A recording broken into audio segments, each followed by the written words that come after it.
Here is a video of what's in my Fishlab Tackle Bag. Now, thanks to rainy weather and getting skunked while carp fishing, I'm going to show you what's in my tackle bag. This is just a real simple video, and some of you have already seen what's in my first tray in this bag. I did it on a live stream, and I ended up not doing a live stream for the rest of the bag. The reason why I got this bigger bag was so I could store more gear in it.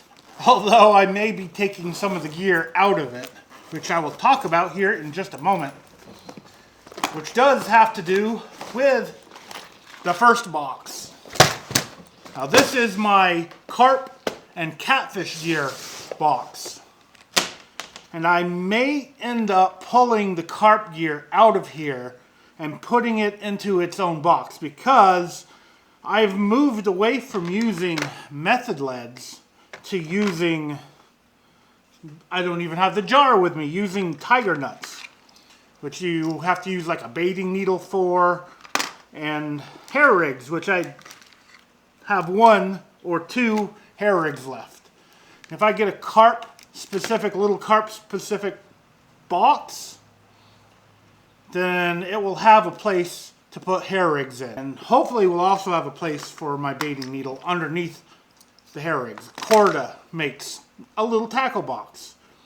And the hair rig for carp is a hook with a little hair on it.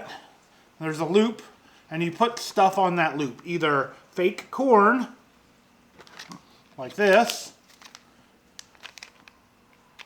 or various other things like boilies. So I have, this side is the carp stuff. So I've got fake corn stuffed in with the hair rigs with some like sinker caps. These are for the other type of sinker rig that I don't have yet. I'm going to order that when I order the mini tackle box for carp specific stuff. And I do a lot of carp fishing from the bank, and this is a big heavy tackle bag to be using from the bank. I keep this in the boat. Now I have method leads. This is for pack bait. You pack it up with bait. You get the pack bait all over everywhere. There's still some pack bait left in it. And I have a few of these left. I made a few rigs and gave it to my buddy Clint, who wanted to do some carp fishing. I have carp hooks here too. If I wanted to make my own hair rigs, I've got the teardrop sinkers, little 1-ounce teardrop sinkers. That's for the carp fishing. This will be used in the new rig as well, once I figure out what I'm going to order. These are the little things that you use to hold the fake corn or a boilie or the tiger nut onto the hair rig. I don't know if you guys can get a good look at that. These things are so small, they are easy to lose. Probably saw me lose a couple in that last carp video where I actually caught a carp. Got my bait drill for tiger nuts. It's just a little drill bit and a hand tool. And then the cork that goes into the hole that helps make it float off the bottom. And then I have small swivels. These can be used for both like channel catfish rigs or even carp rigs. Although when you're doing a carp rig, you really want a small swivel. And I've got some even smaller ones here for method leads. These things are absolutely tiny. And they're just for carp rigs. And then now we start getting into the catfishing gear on here. I bought these Catmax sinker slides. There is a possibility I may move away from sinker slides, although I have a metric ton of sinker slides. I got all kinds of sinker slides in here. And you can thank Dieter Melhorn. Dieter Melhorn showed me, or at least showed everybody, a rig that he uses that it just makes sense. It's taking a snap swivel, which I don't have any at the moment, and you tie your line on the barrel swivel, and then you have that little snap that you use with dragging weights. Or I could use it with a river sinker. Now I want to pick your guys' brains. I've been using these river sinkers and even dragging weights with sinker slides from the boat. And I really don't let the fish run. You know, I may keep sinker slides for bank fishing just so the fish can run with the bait, but I don't really do that on the boat. So does it really matter to have a sinker slide on the boat? Leave a comment below. I really want to know your opinion on this. And that's because I'm thinking about switching over to his rig. That way I can have it on all of my boat rods, and then on at least 3 of them, it will be, I think it's called the Santee Cooper rig, when it's on the bottom, and then take the sinker off, put a dragging sinker on it, and then suddenly I'm dragging with it. So I have, 3 traditional bottom fishing rigs, 3 with bottom fishing rigs with floats, and then those floats can be converted to dragging weight, the sinkers converted to dragging weights, and drag with 3 rods, which is what I've been doing lately. I used to drag with 4, but I kept getting them like tangled up, so I simplified my life and went down to 3, and it hasn't really caused any problems. But I still like to have, when I'm bottom fishing, 6 rods out, although that tournament that I won a while back was won with my 2 rods. I brought 2 rods with me onto my buddy's boat, and those 2 rods caught the winning amount of catfish. So if the one catfish that was caught on my buddy's rod wasn't caught, we would have still won the tournament with only my fishing rods. And we only had 2 of them out. 2 fishing rods. Anyway, so I'm thinking of, doing yet another change. And I need to get more of these. These are the Whisker Seeker ones. I wish I could find some that are not Whisker Seeker, because, they charge a premium for them. I think they're worth it. Continue to buy them from Whisker Seeker unless I can find them somewhere else. But it's an EVA foam float instead of, or I think it's called EVA foam. Because the other types is like a styrofoam, and when it hits stuff or a catfish bites it or whatever, they break down quickly. This does not break down. These last forever. This actually is probably a used one. And I ended up not using the used one, but I just threw it in here as a spare. And I really like these things. I don't know where to get ones like this. Then I've got Whisker Seeker rattles. They're old school ones and they're new school ones. These are supposed to spin in the current, which means you'd have to be moving for this to spin. And I don't know. I've heard some people say that these are worth having on your line, that you need to have rattles. I haven't made up my mind with it. I put them on every now and then, so every other rig has a rattle on it. Most of the time it is my dragging rigs that I will put rattles on, because it's moving, and if it's on the bottom, it's like that. So if you're bottom fishing with a rattle, it doesn't really make sense. It has to actually rattle, and I don't know, maybe it spooks the fish to make it hook itself. I don't know. Now I got beads. I've been buying beads from Big Fish Outfitters, these black beads, rubberized beads, but I do have some ones from Bass Pro Shops. I got some from Team Catfish. Different types. I really do like these ones that I've been getting at my local bait store. I get a pack almost every time I get there. Here's 3-way swivels that are probably going to go. I'm not going to use them. I'm going to replace them with the snap swivels. So that's, I don't know. They're kind of clunky. They're, it just seems like they would probably get easily tangled up.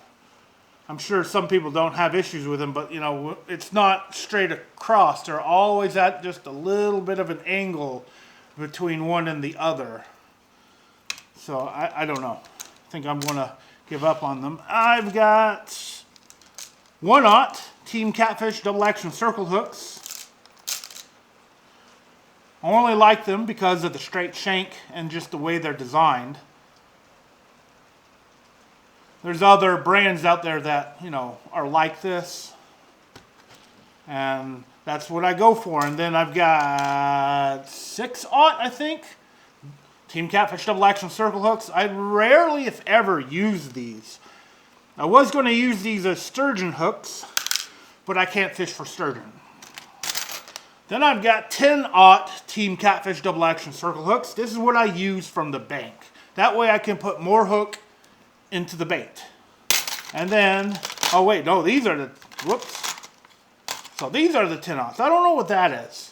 I think I have some random hook that got in here, and I don't know what it is, but I've got 10-aught Team Catfish double action circle hooks and 8-aught Team Catfish double action circle hooks.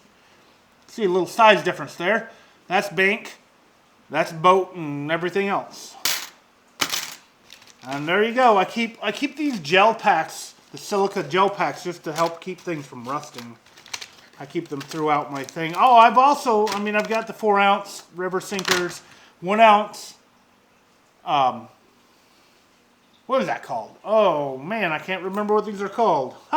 A few moments later. No rolls. These are the inline no rolls, I guess you'd call them. And then I've got 1 ounce river sinkers. So this is both big catfish, small catfish, carp. And this is the one that I made during a live stream. Next one I call my bait and trout box. Basically, I have a bunch of bobbers, little bobbers for bluegill, fill bobbers, your whatever bobbers, your standard push button bobbers. Some of them I found on the bank and cleaned up. I've got, well, that's actually like trout, and then we got like bait, so I'll be jumping around here. I don't use these too terribly often. I don't even have like a sliding bobber, but these are bobber stops. So I keep some bobber stops on here, but I don't right now have any sliding bobbers. Popping corks. Sometimes you gotta get the skipjacks going before they will bite. This probably would be good for smallmouth and snook too. Got my line. This is just some fluorocarbon line I keep in here. I really like these slab color crappie jigs. This is what I use for skipjacks. They are the second best ones that I've found. The best ones that I found, I probably don't have any, were made by somebody. I think I got one in here. If I can get it.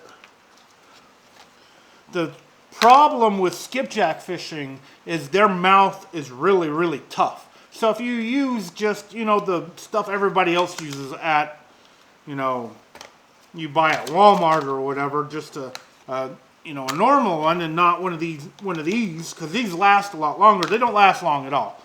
The skipjack will bend the hook. They will eventually bend these hooks too and destroy these, but they do last longer than anything else I've run into other than this. And this was created by someone, and I don't know who it was, but you can see the hook is going to be impossible to bend, and they are impossible to bend. It's got like, if you guys can see that, it's got kind of a corner in it or whatever. I don't know what type of bend that is. And it's just, it's just like the rest of them. A little bit more fancy, because someone made it more fancy. It might be a little bit heavier, too. I think this is the same one. Yep, it's the same one. Well, the heads are about the same. So these are probably 8 ounce, 1/8 ounce, 1/8 ounce. Like this one. So this is one of these, slab color, and this is custom. I really want more of these, but I don't know the person that makes them. And I've got extras here. So I got some still packaged up, some extras here. I did buy some shad darts at the catfish, the last catfish show that was local. A guy was right next to our booth, had a whole bunch of these. These are just shad darts, and you just can't find these anymore. They're more of a saltwater bait, but they do work for skipjacks as well. You can see the dart side on the front, and then just hair out the back. And they do work for skipjacks. And usually they're heavier, so they're easier to cast. And then you got the good old Foley spoons for skipjacks. I don't have any Foley spoon weights. I just realized that. So that's something I need to add to this, is those inline weights that you use with Foley spoons so you can actually cast them, because there's no way you can cast a Foley spoon without having some kind of weight. So that's something I forgot, so I can add that to this. Now I got my favorite like tiny bait hook here, is the Bait Boss hooks. And these are literally like size, I don't know what size. Size 4 maybe? Not 4/0, but like 4. The other direction. And they're basically a miniature Team Catfish double action circle hook. I use this for smallmouth, for using shiners, and they work great. I got more here too. Just regular packages of them. Ah, they're size 2. These are size 2 hooks. Hopefully Flea Fly won't, end up out of stock with them. Then I'll have to find somebody else sometime. But I do have a whole ton of them, so they should last a long time. Got the good old split shot, which is also used with smallmouth shiner fishing. You can use it for other things too if needed. And then I do have some trout magnet heads here for like panfish. Now for kind of the trout, the good old rooster tails. I got a couple of rooster tails in here of varying sizes. I used to use these a lot as a kid. I haven't used them too much even on this channel. I need to use them more. Maybe even buy some more. I only have 3 here. And then some trout lures. I forgot what these are called. I think they're made by Rapala. But they make these tiny, tiny, tiny baits. And trout will absolutely smash them. They're just really hard to cast because they're lightweight. You have to use like 4-pound line with this. On the opposite end, these are X-Wraps by Rapala. And these things work really good. Outside of I haven't caught trout with them, but I've been fishing with a buddy and a couple other people, and they've caught trout on my lures. So it's a really good trout bait. And if you want big trout, you've got to use either like a live minnow or something that's like a live minnow, because, when they're younger, they eat the corn and the dough baits, but when they get older, they target that live bait, that live shiner, whatever. They eat baby trout. They will go, a big, 5-pound trout will eat a half-a-pound trout in a heartbeat. So they become more, predatory towards, minnow-like baits. And I've got these. These are, I forgot what they're called. If you know what these are called, leave a comment below. But they work too. I think I lost a striper. I think it might have even been this one. I think a striper actually grabbed one of these and bent the hook and got off. May have been the last time I went trout fishing, maybe. I don't know. And now this is not fitting in there. More gel packs just to keep, this stuff good, because I don't use the trout gear that often. And here's more of those spins. These smaller ones, you got to have a light line to really cast that really good. And that is my bait and trout box.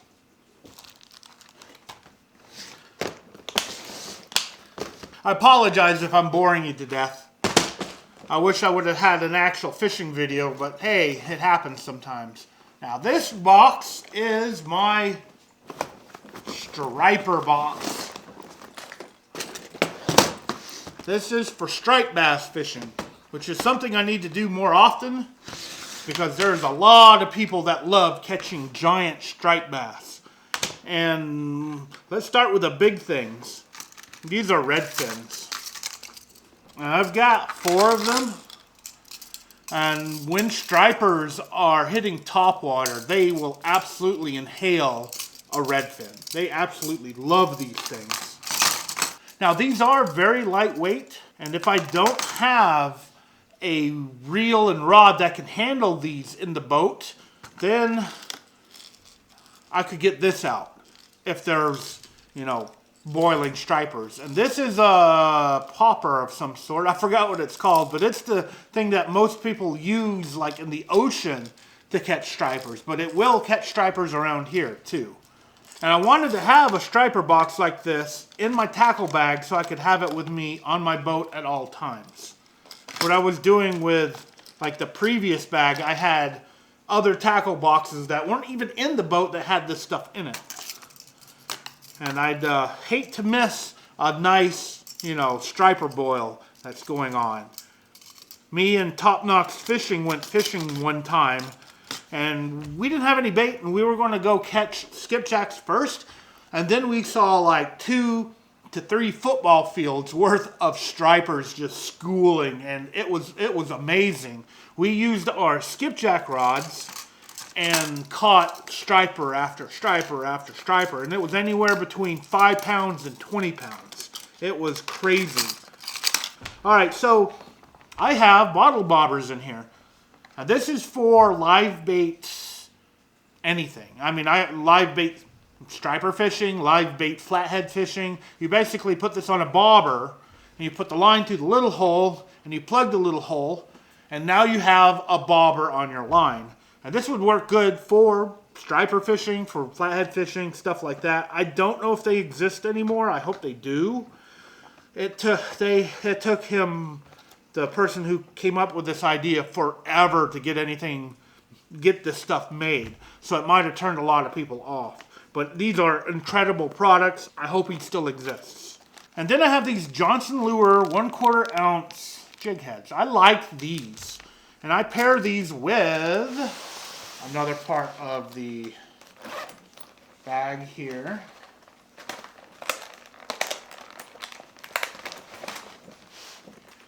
I just pair them with Kitex.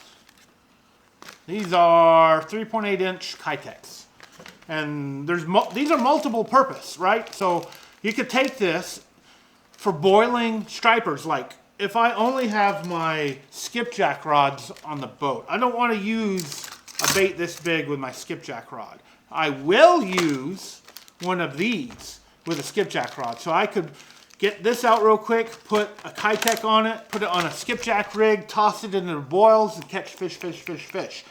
And because I'm using higher dollar and better quality rods and reels for my skipjack equipment, they will handle it just fine. And that's why I have this in here to have with me at all times, just in case I run into boiling stripers. Catching multiple types of fish, or being able to catch multiple types of fish, is always a good thing. Now I have some more fluorocarbon in here to make striper live bait rigs, and I have some already pre-made. And it's just, you know, a long piece of line, a hook, and a stinger hook, which is a treble hook. So you put one hook on top of your live bait, one hook on the bottom of the live bait, and then a balloon on the end of your really long leader line, and, you know, catch striped bass. Now, I do have an interesting story about me being a kid and using balloons to chase that 100-pound catfish that lives below a dam. I might tell you guys that story someday, so make sure you're subscribed to this channel. I might even try fishing with these rigs and these balloons while I tell you that story sometime in the future. Now, I do have a few other things here. A whole bunch of treble hooks for stinger rigs. Some used hooks. I've got a bunch of used hooks in here that I could use for striper fishing. And then I got these like off-brand ones. I think they came with an A-rig I bought. An A-rig is an umbrella rig.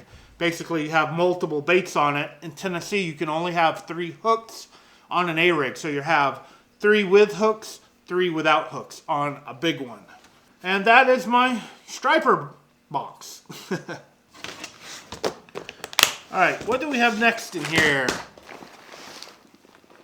Oh, so I made a saltwater box.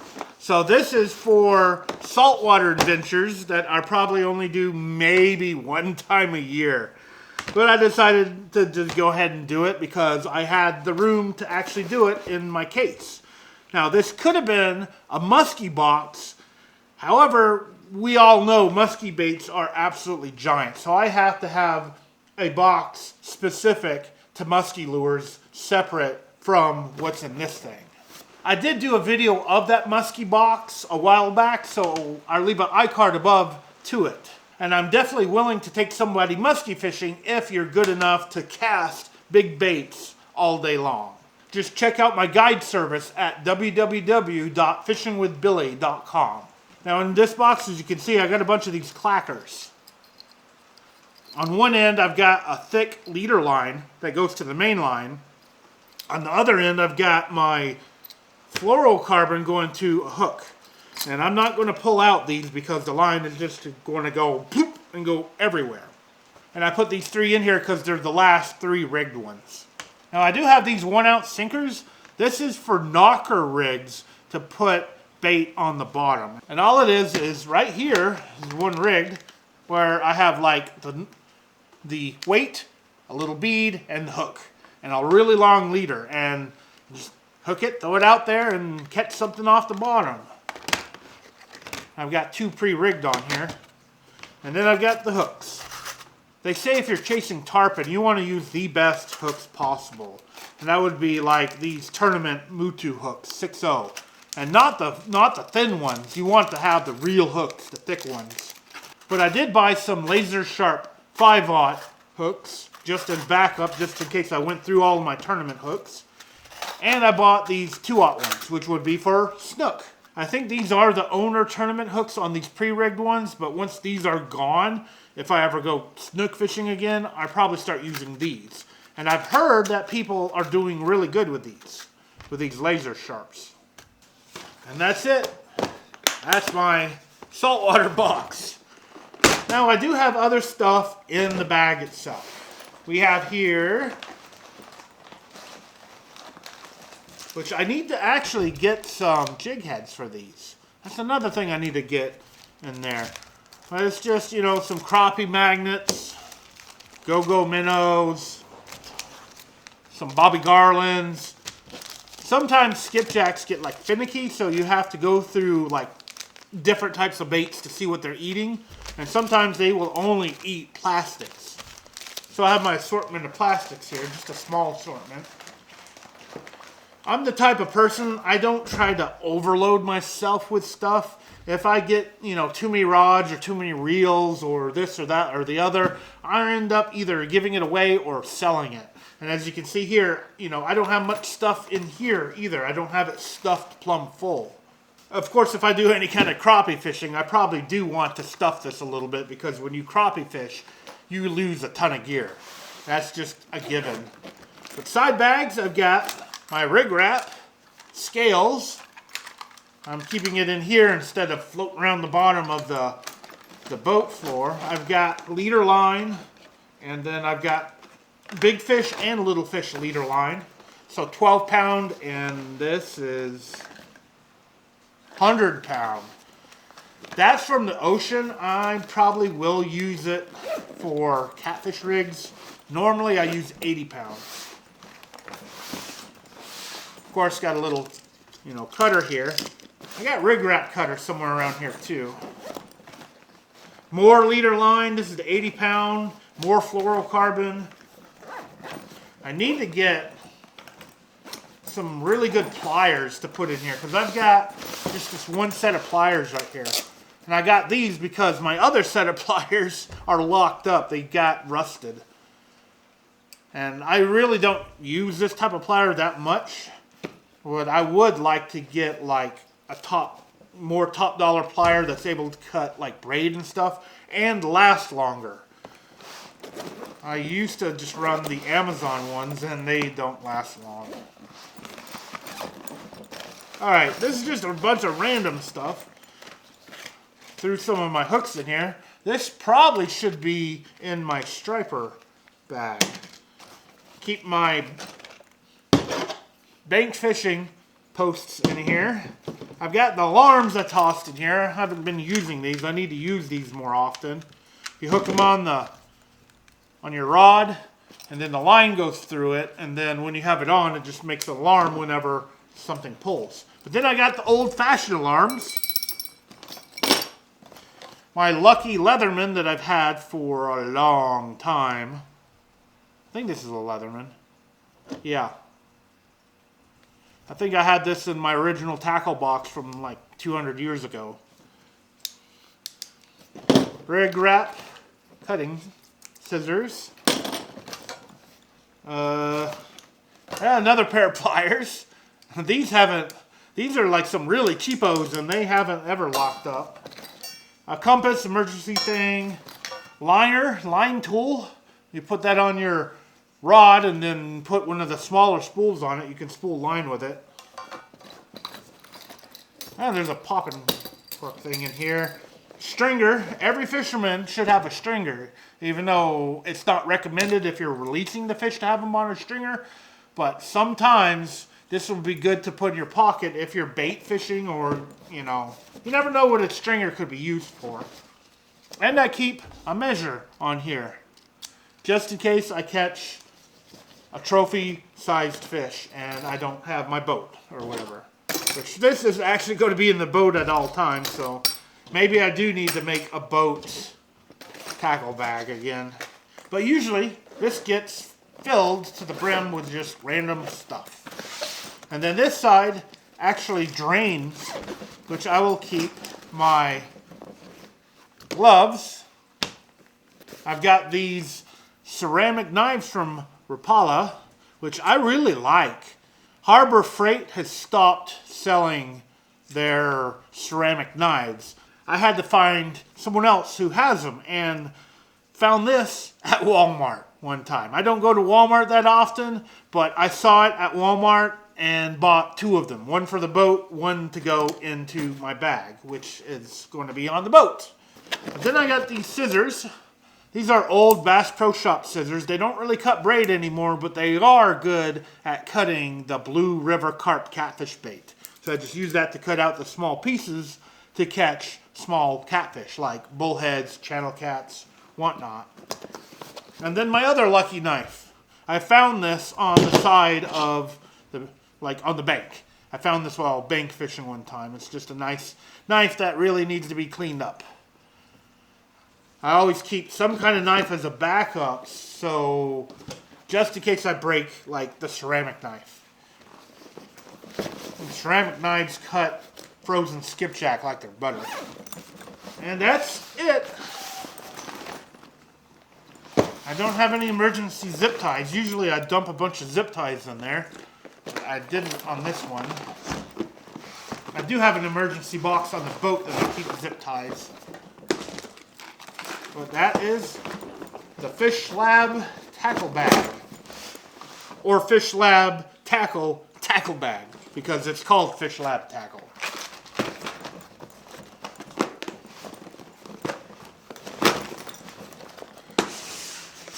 And I tell you what, this thing is kind of heavy because there's a ton of sinkers in here. It fits into my lockable storage almost perfectly on my boat, too. There you have it. If you have any questions, just leave a comment below. This is definitely a nice bag, and it will be interesting to see if it stands the test of time of me using it. I can be really bad on my equipment. Now, as always, I want to thank you for taking your time out of your day to actually watch my video. I really, really appreciate it. Now, hopefully, I will be switching gears here and going back to fishing for catfish again. It seems that the carp fishing for me, as of late, has created multiple days of me getting skunked. From what I'm hearing right now, the bigger catfish are on fire. So I definitely need to get this catfish boat in the water catching those big catfish. So stay tuned. Thank you again for watching. I hope to see you next time.